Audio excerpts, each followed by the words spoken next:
2020 marks the bicentenary of one of the great scandals of British history, namely the 1820 divorce trial of Queen Caroline in the House of Lords. Following the death of George III, Caroline decided to return to England to stake her claim as Queen. These cheap medals demonstrate the wave of public support which greeted her, fired up by the radicals who used Caroline as a way to undermine the king. Against all the best advice, George insisted on initiating divorce proceedings against Caroline for adultery. After years of paying spies to collect evidence, this was now officially presented in diplomatic bags. Known as the Green Bag, it sat on the main table in the Lords during the proceedings and became the perfect metaphor for artists like George Cruikshank, turning George into a laughingstock.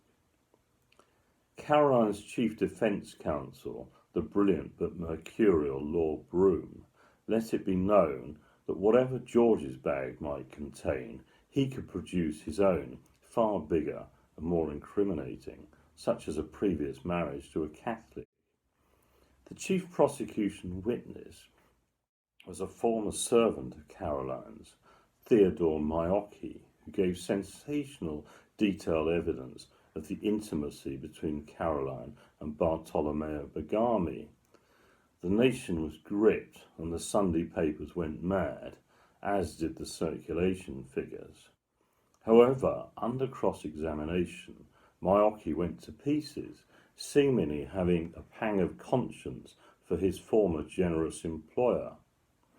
He stated on over 200 occasions, "I don't recall." The case fell apart while the establishment looked on in horror with each new scandalous detail. Although the government achieved a slim majority in the Lords, the atmosphere was such that they feared the consequences of taking the case further. A year after Peterloo, revolution was in the air and the militia was on standby. Lord Liverpool withdrew the bill.